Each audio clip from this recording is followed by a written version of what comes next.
تشکیلاتی یەکێتی لاوانی دموکراتی کوردستانی ئێران لەژێر دروشمی لاوان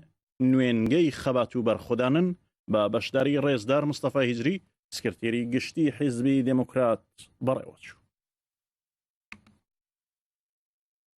بە پێی راپۆرتی ماڵپەڕی کوردستان میدیا یەکێتی لاوانی دموکراتی کوردستانی ئێران پاش کۆنگرەی شەشەمی خۆی بە شێوەیەکی سیستیماتیک بۆ زیاتر ئاشنابوون بە کاری ڕێکخراوەیی و ئاگاداربوون لە سەر جەمباس و بابەتەکان و بڕیار و چالاکیەکانی یەکێتی لاوان هەر 6 مانگ جارێک سیمینارێکی تەشکیلاتی بۆ نوێنەرانی سەرجەم کومیتەکان و دەستەی بەڕێوەبەری گشتی و ڕێکخراوەیە بەڕێوە دەبات. بە پێی راپۆرتی هەواڵنێری ماڵپەڕی لاوان ڕۆژی هەینی ڕێکەوتی 23 خەزەڵوەری 1393 هەتاوی سیمیناری تەشکیلاتی یەکێتی لاوانی دموکراتی کوردستانی ئێران بە مەبەستی هەڵسەنگاندنی کار و چالاکی و ڕێکخستنەوەی سیستمی تەشکیلاتی ڕێکخراوەیی بە ئامادەبوونی ڕێزدار مستەفای هیجری سکرتێری گشتی حیزبی دموکرات و کەریمی پەرویزی ئەندامی دەفتەری سیاسی و بەرپرسی ناوەندی ڕێکخراوە مەدەنیەکانی حیزبی دموکرات و فوادی خاکیبەیگی سکرتێری گشتی یەکێتی لاوان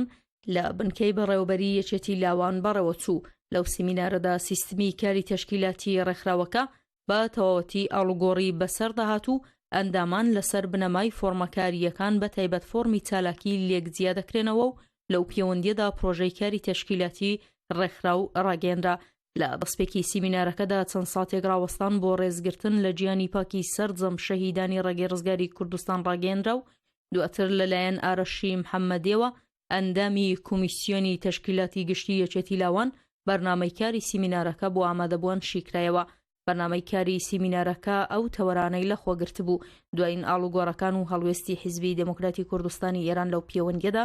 راپۆرتی سەردانی سکرتێری گشتی یەکێتی لاوان بۆ دەرەوەی وڵات، راپۆرتی تەشکیلاتی لە کوردستان و دەرەوەی وڵات، راپۆرتی سەرجەم کۆمیسیۆنەکانی یەکێتی لاوان، شیکردنەوە و باسکردن لەسەر پرۆژە کاریە پەسەندکراوەکانی کۆنگرەی حوتەم، خستنە بەرباسی پرۆژەی کاری و راپۆرتی چالاکیەکانی کومیتەکان. کاتژمێر سەر لە بەیانی ڕۆژی هەینی ڕێکەوتی 23 خەزەڵوەری 1393 هەتاوی یەکەم جەلسەی کاری سیمینار دەستی پێکرد کە باسێک بوو لەسەر سەرهەڵدانی گروپی تیرۆریستی داعش و ڕۆڵی ڕژیمی ئیسلامی ئێران لەو بارەوە کە لەو پەیوەندیەدا ڕێزدار مستەفای هیجری سکرتێری گشتی حیزبی دموکراتی کوردستانی ئێران چەند باسێکی پێشکەش بە بەشداربووان کرد. ڕێزدار مستەفای هیجری لە باسەکەیدا چۆنیەتی و هۆکاری سەرهەڵدانی داعش و ڕۆڵی ڕژیمی ئیسلامی ئێرانی لە ئاراستەکردنی ئەو گروپەشی کردەوە. ڕێزدار هیجری هەروەها لە درێژەدا ڕایگەیاند کە لاوان دەورێکی کاریگەریان لە بەرەو پێشچوونی ئەو بزوتنەوانەی لە ناوچەکەماندا لە ئارادان هەبووە و هەیە،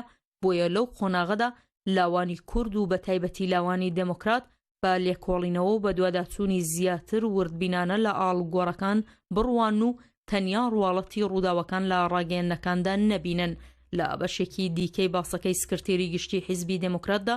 زەخت لەسەر ئەوە کرایەوە کە حیزبی دموکرات هەردەم خوازیارە بە شێوەیەکی مۆدێرن و سەردەمیانە لاوانی نێوڕیزەکانی خۆی پەروەردە بکات و لە ڕاستای وەدیهێنانی مافەنەتەوەی یەکانی گەلی کورد ئاشنایان بکات. پاشان بەشداربووانی سیمینارەکە ڕاو سەرنجی خۆیان لەو پەیوەندیەدا خستە بەرباس و لەلایەن ڕێزدار مستەفای هیجرێەوە وەڵامی بەشدارانرایەوە. لە بڕگەیەکی دیکەی سیمینارەکەدا بەڕێز فوادی خاکیبەیگی لە پەیوەندی لەگەڵ سەفەری ئەو دواییەی خۆی بۆ دەرەوەی وڵات باسێکی پێشکەش کرد. پاشان جەلالی ڕەوانگرد باسێکی گشتی لەسەر تەشکیلاتی یەکێتی لاوان و راپۆرتی تەشکیلاتی هەر سێ مێحوەری تەشکیلاتی نهێنی و هەرێمی کوردستان و دەرەوەی وڵات و ڕێنماییە تەشکیلاتیەکان پێشکەش بە ئامادەبووان کرد و پرۆژەی کاری تەشکیلاتی هەتا سیمیناری داهاتووی یەکێتی لاوانی بۆ بەشداران شیکردەوە. لە بڕگەی دواتردا هەرکام لە نوێنەرانی کۆمیسیۆنەکانی ڕاگەیاندن پەروەردە و پەیوەندیەکان ئەژینی شێخی، فەلاحی ڕەحیمی و چرۆ سۆهرابی راپۆرتی کار و چالاکی 6 مانگی ڕابردووی ئەو سێ کۆمیسیۆنە و گەڵاڵەی کاریان بۆ 6 مانگی داهاتوو خستە بەرباز. لە باسەکەی ئەژینی شێخی نوێنەری کۆمیسیۆنی ڕاگەیاندن ئاماژە بە بڕیاری هەیئەتی ئیزرایی کرا کە تێیدا هاتبوو هیچ ئەندامێکی یەکێتی لاوان بۆی نییە دیفاع یان ڕیکلام بۆ هیچ لایەنێک جگە لە حیزبی دموکراتی کوردستانی ئێران و ڕێکخراوە دەروون حیزبیەکان لە ڕێگەی هەموو جۆرەکانی ڕاگەیاندنەوە بکات و لە ئەگەری ئەو کارەدا سزا دەدرێت. پاش باسی هەرکام لە نوێنەری کۆمیسیۆنەکان لە ئەبڕگەی سێهەمی باسەکان جەلسەی دووهەم کە تەرخان کرابوو بۆ شیکردنەوەی بڕیار و پەسەندکراوەکانی کۆنگرەی حوتەمی یەکێتی لاوان لەلایەن جەلالی ڕەوانگرد جێگری سکرتێری گشتی یەکێتی لاوان ئاوڕێکی لە ئاین نامەکاریەکان لەوانای نامەی بەڕێوەبەری گشتی و کۆمیسیۆنەکان و کومیتەکانی یەکێتی لاوان و هەروەها گەڵاڵەی کاری یەکێتی لاوان بۆ دەرەوەی وڵات بۆ سەرجەم بەشداران شی کردەوە. پاش نیوەڕۆی هەمان ڕۆژ و لە جەلسەی سێهەمی کاری سیمینارەکەدا بەشی یەکەمی تەرخان کرابوو بە دابەشکردنی خەڵات بەسەر سەرکەوتوانی چالاکیەکانی لاوان کە بەپێی ڕەواڵی کاری هەر کام لە سیمینارەکان سێ لاو وەک لاوی سەرکەوتو دەستنیشانکردن و بریتی بوون لە بەڕێزان دیاکۆی مەسعودی، ئاویێری شێخی و فەرهادی ئەمینی وەک لاوی سەرکەوتو دەستنیشانکران. هەروەها بەشێکی بەرچاو لە ئەندامانی چالاکی کومیتەکان تەشویقکران. لە درێژەی ئەو بەرگەیەدا خەڵات بەسەر سەرکەوتوانی خولەپەروەردەییەکانی ماوەی وەرزی ڕابردوودا بەشکرا.